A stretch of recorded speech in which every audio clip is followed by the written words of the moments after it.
Well, we're going to make some ketchup. The first thing I do, and I use Roma tomatoes, is I put them in a blender. This is our Pampered Chef blender. By the way, this blender also heats. And sometimes what I'll do is actually put the ingredients for my ketchup in here first and let them all kind of simmer in there for a while. That's not what I did here. I'm just adding them and just kind of blending it together real quick here, just to kind of get that consistency started. Of course, eventually we're really going to process this quite a bit.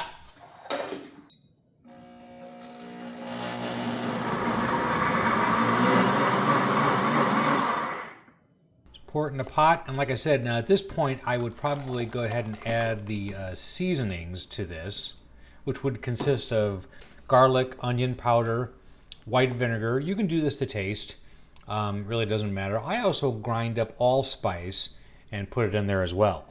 One of the keys is to get this strained. So again, this would probably ideally be done after the spices have had a chance to incorporate and simmer for a bit, but you're basically just getting all the seeds and the hard chunks of spice out, straining this through into a pot.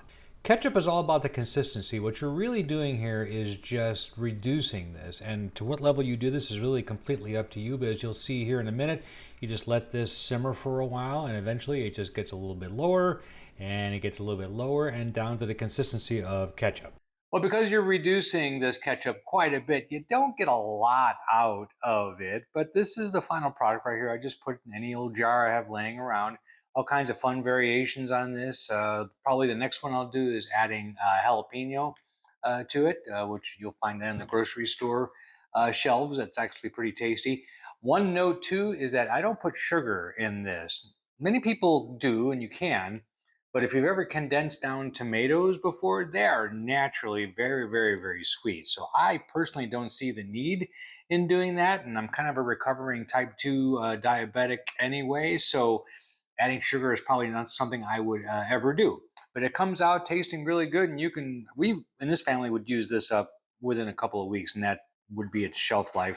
You could also freeze this jar. You could even conceivably put the ketchup in a bag and put it in the freezer. Well, that's another use of my garden tomatoes. I'm sure as the season wears on here, we'll be doing a few more ideas as well. See you later.